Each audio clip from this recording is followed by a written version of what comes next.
When I picked up my 5-year-old daughter from her grandma's house, I thought the worst part of my day was over. I hadn't even been gone 24 hours. Just one overnight trip. I walked up to the front porch like I always did, expecting to see her running toward me with that wild, excited smile she always wears when I've been gone even a few hours. But instead, she walked out slowly, holding her teddy bear tight, her eyes low. I crouched down and opened my arms. She came in for the hug, but her grip felt different, like she didn't want to let go. We got into the car. I buckled her in, asked if she had fun. She didn't answer at first, just stared out the window. Then she leaned toward me and whispered something that froze every part of me. "Mommy, Grandma said I should never tell you what I saw." I turned in my seat, heart pounding. "Sweetheart, what did you see?" She looked up at me with her big brown eyes, and what she said next made my hands start shaking. I didn't wait. I pulled out my phone and called the police. My name is Hannah. I'm 32 years old, and I live in a quiet neighborhood just outside Columbus, Ohio. I'm a third-grade teacher at a local public school, and more importantly, I'm a mom to a bright, beautiful 5-year-old girl named Lila. She's my entire world. I lost my husband Ethan 3 years ago in a car accident. He was driving home from work on a rainy night when a truck ran a red light. The police told me he died instantly. I had just put Lila down for a nap when I got the call. My hands were shaking so badly I could barely hold the phone. At the time, she was only too young to understand why Daddy never came home. For weeks afterward, she'd still ask when he was coming back. I had no answer, just the same silent hug every time. That's when everything changed. Since then, it's been just the two of us. Our days are filled with bedtime stories, macaroni dinners, and mismatched socks. We go grocery shopping together, brush our teeth to the same song, and every night before bed, she insists I lie beside her until she falls asleep. Some nights I lie there longer, just listening to her breathe. I never realized how quiet a house could feel until I was the only adult in it. Raising a child alone isn't easy. It's terrifying, actually. Every little fever feels like a crisis. Every night I'm late getting home from work, I worry she'll think I've disappeared too. But we manage. She gives me purpose. She gives me strength. And I try every day to give her a life that still feels whole, even if someone is missing from it. Eleanor, my mother-in-law, is Ethan's mom. She lives about 40 minutes away in a rural part of the county, in the old farmhouse where Ethan grew up. After the accident, Eleanor offered help, but it always felt complicated. She's not a warm person. She's polite, but distant. Even with Lila, there's always been this quiet tension between us, like we're both standing on the opposite ends of a cracked bridge, waiting for the other to step first. She never approved of me, not really. She never said it outright, but I saw it in the way she looked at me at Ethan's funeral, like I was the wrong kind of woman for her son, like I had something to prove. Still, she's Lila's grandmother, and I wanted Lila to have a connection to her dad's side of the family. I didn't want my own feelings to get in the way of that, so over the past couple of years, I've let Lila spend a few afternoons at Eleanor's here and there, never overnight, just short visits. I always made sure I was nearby or that it was a holiday or something simple. Lila didn't seem to mind. She never talked much about Grandma afterward, but she never complained either, so I kept the visits occasional and brief. Last month, my school organized a weekend retreat for faculty and staff. It was optional but highly encouraged. They were covering new curriculum changes, and I didn't want to miss it. It meant being away overnight, just one night, and I didn't have many options. My sister, who usually helps with Lila, was out of town with her husband. My parents live in Florida. That left me with one choice. When I called Eleanor to ask if she could keep Lila overnight, there was a long pause on the line. Then she said, "Of course. I've been wondering when you'd finally let me keep her for more than 2 hours." That should have been a red flag, but I ignored it. The morning I dropped Lila off, she was her usual bubbly self, bouncing around in her ladybug rain boots, even though it wasn't raining. I packed her favorite snacks, a change of clothes, her stuffed bear named Marbles, and her bedtime storybook. I double-checked her toothbrush. I even wrote out a list of emergency numbers and taped it to her bag. As I handed her things over to Eleanor at the door, I tried to mask the nerves in my smile. She took the bag without looking at me. "Are you sure you have everything she needs?" I asked, half out of instinct, half out of panic. Hannah, I raised Ethan, she replied sharply. I think I can manage one night with my granddaughter. I nodded. I kissed Lila on the forehead and hugged her tight. She didn't seem worried. In fact, she was excited to show Grandma how she could read the first few pages of her book all by herself. As I drove off, I told myself I was overthinking it. Just one night. She would be fine. I would be back by noon the next day. It wasn't the first time a mother had to let go a little, and it wouldn't be the last. But deep down, I felt something that wouldn't go away. A tightness in my chest, a tension in my shoulders. I kept telling myself to breathe, that I was being dramatic. The truth is, I didn't realize I was right to be afraid, because by the time I picked her up the next morning, everything I thought I knew about Eleanor and everything I thought I could control was about to fall apart. I arrived at Eleanor's house the next morning around 10 a.m., just as I said I would. The drive felt longer than usual. My stomach was unsettled, not because I expected anything to be wrong, but because I had missed Lila. I kept picturing her face, wondering if she'd had her usual nightlight, if Eleanor remembered to warm her milk before bed, if she had cuddled marbles like she always did. The house looked quiet. Too quiet. The curtains were drawn and no music or cartoons played inside. Usually, when I came to pick Lila up, I could hear her footsteps running across the wooden floors before I even knocked. I knocked once, then again. After a moment, Eleanor opened the door. She looked tired. Her hair was pinned back loosely, and there was something cold in her eyes, like she hadn't slept or didn't want me there. She didn't invite me in. She just stepped aside and said, "She's in the living room." Lila was sitting on the edge of the couch, hugging her stuffed bear, her knees pulled up to her chest. She looked up at me, but she didn't smile. She didn't say my name. That's when the worry I had tried so hard to dismiss came rushing back. I walked over and knelt in front of her. "Hey, baby," I said softly. "Did you have fun?" She nodded, but the movement was barely there. I reached out and tucked her hair behind her ear. She flinched just slightly, like she wasn't used to being touched gently. I looked at Eleanor, who stood watching from the hallway, arms crossed. "We played some games." "She stayed up a little late," Eleanor said flatly. "Probably just tired." I wanted to ask more, but I didn't. I just stood up and took Lila's bag, thanked her out of habit, and walked my daughter out to the car.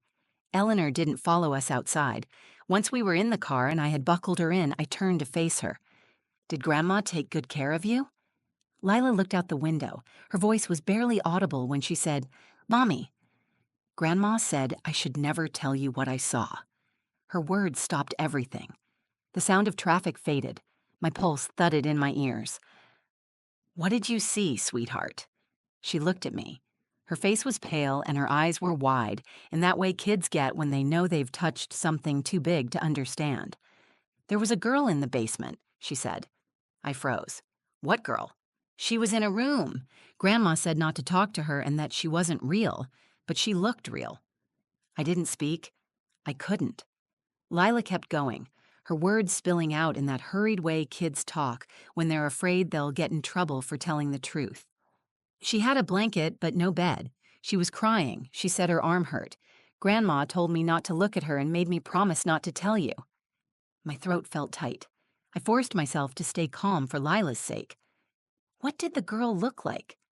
"She was older than me, maybe like Olivia from school. Her hair was dirty. She was wearing pajamas, I think. She was scared, Mommy." I sat back in my seat. My fingers hovered over the ignition, then dropped to my lap. I stared at the steering wheel, my brain racing to catch up. Maybe it was a game. Maybe Eleanor had a doll or an old photo. Maybe Lila had misunderstood. But even as I tried to convince myself, I knew none of that made sense. Lila had a vivid imagination, yes. But this didn't sound like a fantasy. It was too specific, too detailed, and far too serious to ignore. I called my friend Olivia, not the girl from Lila's school, but my best friend since college. She's a child psychologist. I told her everything in a voice that cracked halfway through. She didn't hesitate. "Hannah, that's not a made-up story. Kids don't lie in that kind of detail. If she's describing pain and fear, that's something she saw. You need to take this seriously." So I did. I drove Lila home and got her settled with some juice and her favorite cartoon. I didn't want her to see how scared I was. I gave her her stuffed bear and told her to sit tight for a bit. Then I went to the kitchen, locked the door behind me, and dialed the police. I don't know if this is an emergency, I began, but my daughter just told me she saw a girl locked in a room in my mother-in-law's basement. The dispatcher asked me to explain everything. I repeated Lila's words exactly.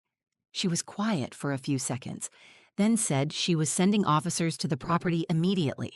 I hung up and stared at the phone in my hand. What if it was real? What if someone was down there right now, alone and hurt? What if my daughter had seen something no child should ever see, and I had almost missed it? That's when the fear turned into something else. Determination. The moment I hung up with the dispatcher, something shifted inside me. Fear was still there, yes, but it was buried beneath something stronger. I was done second-guessing myself. I was done wondering if Eleanor meant well or if I was overreacting. My daughter had come home scared, whispering about a crying girl in a locked basement, and that was enough for me. I stood by the window, phone still in hand, watching the road. I didn't know how long it would take for the officers to reach Eleanor's property. Her house was out past the county line, quiet and tucked between dense woods and long gravel roads. If something was happening there, if someone was hurt, I didn't want to waste another second. I grabbed my keys. Before leaving, I went back into the living room to check on Lila. She was sitting cross-legged on the floor with her teddy bear, watching a cartoon. Her expression had softened, but I could still see the weight of what she had told me. She looked up when I walked in. "Where are you going, Mommy?" I bent down and kissed the top of her head. "Just to pick up something I forgot, sweetheart. I'll be right back. Auntie Olivia is coming to stay with you for a little while." I had already texted Olivia after the police call. She lived 10 minutes away and didn't ask questions when I told her I needed help. She texted back one word, "Coming." 5 minutes later, Olivia arrived. I told her what Lila had said, again, this time with a shaking voice. Olivia didn't blink. She crouched down and started playing with Lila like it was any normal day. That's the kind of friend she is. Steady, calm, someone who holds the chaos for you when your hands are full. I drove to Eleanor's house with my heart pounding against the steering wheel. The farther I got from town, the more isolated it felt. No sidewalks, no streetlights, just tall trees and silence. I kept thinking about what Lila had said, about the girl with the hurt arm and the crying. I kept picturing her, locked away somewhere in that house I had once sent my daughter into without question. I pulled into the gravel driveway and turned off the engine. I could see Eleanor's car parked where it always was. Her curtains were drawn again, no sound, no movement. The entire house felt still, like it was holding its breath. I grabbed my phone and walked up the front steps. I forced myself to smile as she opened the door. "What are you doing back?" she asked, frowning. "I think Lila left her Teddy's other outfit," I said, keeping my voice light. "The little red one she calls the picnic dress. She gets upset if it's not with her bear." Eleanor didn't move. She narrowed her eyes, studying me. "I didn't see anything else when I cleaned up," she said. "I just want to check her room really quick. Won't take a minute." There was a long pause. Then she stepped back.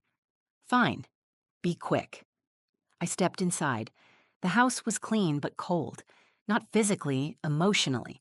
The air felt heavy, like it carried secrets.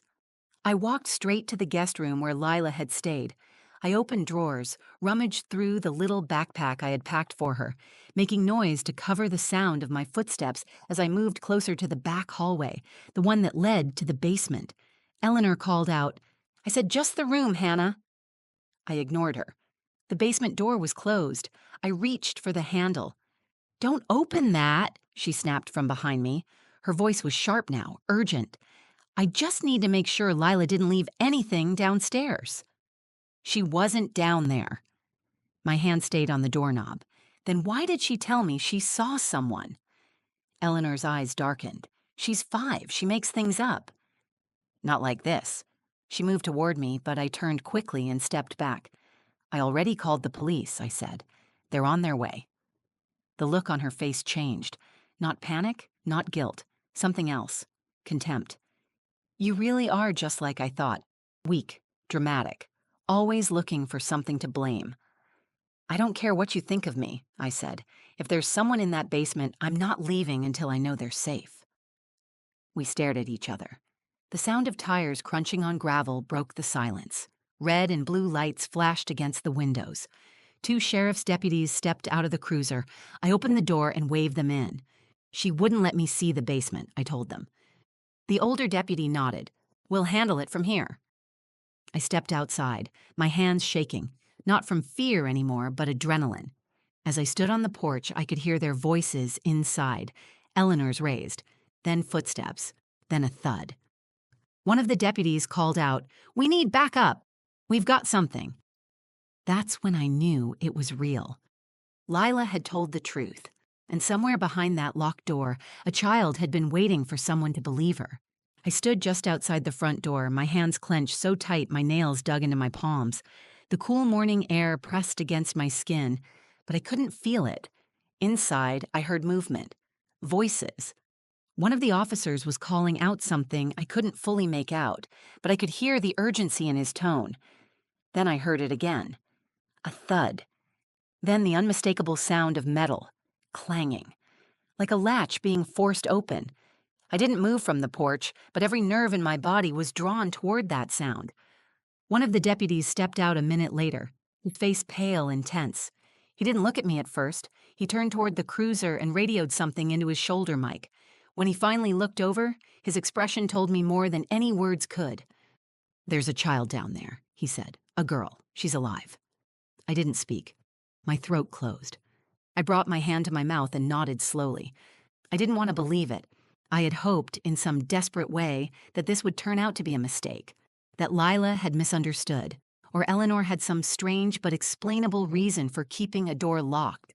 But no, it was real. They led Eleanor out in handcuffs 10 minutes later. Her face had hardened. She didn't cry or scream. She walked with her chin up like she was the one who had been wronged. She didn't even look at me, not once. As the officers guided her into the back of the cruiser, she muttered something under her breath, but I couldn't hear it. A second patrol car pulled into the driveway. An ambulance followed close behind. Paramedics moved quickly toward the house. I saw her then, the girl. She looked about 10 years old, maybe a little younger. Thin, small for her age. Her face was dirty, her cheeks sunken in. She was wrapped in a blanket, clutching it tightly like it was the only thing tethering her to the moment. Her hair was long, tangled, the ends stuck to her face. One of her arms was in a makeshift sling.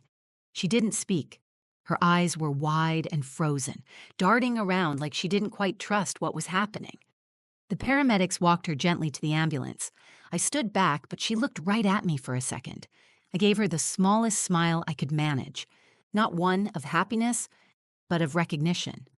I wanted her to know someone saw her now, that she wasn't invisible anymore. An officer came to speak with me a few minutes later. He was calm, professional, but you could tell this wasn't something he saw often. He explained that the girl's name was Anya Martinez. She had been reported missing nearly 3 weeks earlier from a nearby town about 40 minutes away. Her photo had been shared on social media, but Eleanor lived so far off the main road, no one thought to check her house. I asked how Eleanor had even found her. He shook his head. "We're still piecing it together," he said, "but we think she may have lured the girl from a public park. Anya was known to wander off occasionally. Her parents said she has a developmental delay and struggles with strangers. Eleanor likely took advantage of that. The idea that someone could take a vulnerable child and hide her like that made my stomach turn." "What would she even want with her?" I asked. "She claims she was protecting her," he said. "We think she's been involved with some conspiracy forums online. She believes the child was in danger from her real family." I stood there, stunned.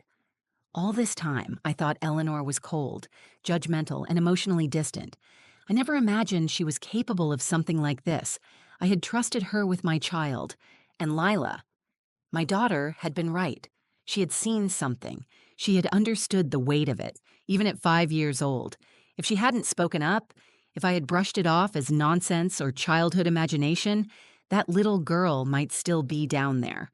I called Olivia and asked if I could talk to Lila. When I got home, she was sitting on the couch with marbles in her lap, eating crackers like it was any other Saturday. I sat next to her and pulled her into my arms. "I need to tell you something," I said gently. "The girl you saw in Grandma's house, the police found her. She's safe now." Lila blinked up at me. "She's not in the basement anymore?" "No, baby," I said. She's not. You helped her. You did a very brave thing telling me. She was quiet for a moment, then she leaned into me and whispered, I was scared to tell you. I know, I said, but you told me anyway. That's what being brave means? That night, after Lila fell asleep, I sat in her room and watched her chest rise and fall with each breath. I kept thinking about Anya, what she must have felt locked away in that dark room waiting for someone to find her, what it meant that the person who saved her was another child, my child. The truth had come from the smallest voice in the room, and it had saved a life. In the weeks that followed, the headlines ran wild. Child found in hidden basement room. Grandmother arrested in missing girl case. Our quiet community became the center of attention. Reporters knocked on my door. Parents from school sent messages. Some offered support. Others wanted details. I ignored most of it. The only thing that mattered to me was keeping Lila safe and giving her the space to heal. She didn't understand everything that had happened, not in the way adults do. But she knew something had been wrong. She knew she had seen something she wasn't supposed to. For a few nights, she woke up crying. Sometimes she'd ask me to leave the hallway light on, even with her nightlight glowing beside her bed. She didn't want to talk about Grandma. I didn't force her. Instead, I sat with her. I held her when she needed it. We read her favorite bedtime books, even when she already knew them by heart. I brought her to play dates, filled her world with comfort, and kept her close. At school, her teacher said she was quieter than usual, but still engaged, still curious, still smiling by the end of the first week. Olivia helped us both. She recommended a therapist who specialized in early childhood trauma. We went together. I didn't want Lila to feel like she was going through it alone. In one of the sessions, Lila said something I'll never forget. She didn't want me to tell, but I knew you would believe me. That was when the tears came. Not the panicked kind I cried in my car that day, or the silent kind I wiped away in the bathroom late at night. These were different. They came from a place of deep, quiet gratitude. I had spent so long worrying I wasn't enough, as a mother, as a protector. After Ethan died, I was constantly afraid that I was failing Lila, that I couldn't give her the security and love she needed. But in that moment, hearing her say she trusted me more than her fear, I realized I had done something right. Eleanor's arrest led to several charges, including kidnapping and unlawful confinement. She pleaded not guilty at first, insisting she had saved Anya, but the evidence was overwhelming. The girl had been locked away in a hidden room behind a false wall in the basement. There were no windows, only a mattress on the floor, a single lamp, and a padlock on the door. The sling on her arm was makeshift and untreated. She had been fed enough to stay alive, but barely. It wasn't a misunderstanding. It wasn't some misguided act of protection. It was a crime. Anya was reunited with her parents. I met them briefly during the investigation. Her mother hugged me so tightly I could barely breathe. She thanked me, over and over, but I didn't feel like the hero. I just listened to my daughter. That's all I did. I believed her, and that had made all the difference. The investigators said Eleanor had been active in online forums filled with conspiracy theories. She believed Anya was part of some larger plot and had convinced herself she was rescuing her from it.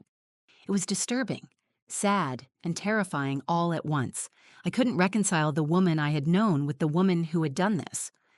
But in the end, it didn't matter. What mattered was that Anya was safe, and Lila was home. I no longer speak to Eleanor. I won't let Lila near her again.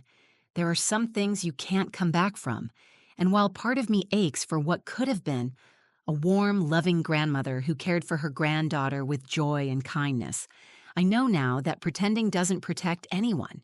One night, a month after it all happened, Lila asked me a question as I tucked her into bed. "Mommy, am I a hero?" I smiled. "You're my hero." She nodded thoughtfully, then pulled marbles under the blanket and closed her eyes. That night, I stayed in her room longer than usual, not because she asked, but because I wanted to. I listened to her breathing, steady and soft. I thought about how easily this story could have ended differently. If she had stayed silent, if I had brushed off her words, if help had come too late. We think of heroes as strong, loud, brave people who rush into danger without blinking. Sometimes, heroes are small. Sometimes they whisper. Sometimes they clutch a teddy bear and say something that changes everything. I will never forget what Lila taught me, that listening to children is not just about keeping them safe, it's about showing them they matter, their voices matter, their truth matters. And when we listen, really listen, we give them the power to not just be heard, but to be believed. That's how we protect them. That's how we protect each other. If this story moved you, if it made you think, or reminded you how powerful a child's voice can be, I hope you'll take a moment to reflect on the people you trust and the ones you choose to listen to. Sometimes, the most important truths come from the quietest corners. If you found this video meaningful, please give it a like. Share it with someone who needs to be reminded that listening can save lives. And if you've ever had a moment where a child told you something you almost missed, I'd love to hear your story in the comments. Subscribe to the channel for more true stories like this one. Stories that matter. Stories that remind us how fragile and strong the human experience can be. Thanks for being here. Stay safe, stay kind, and always, always listen.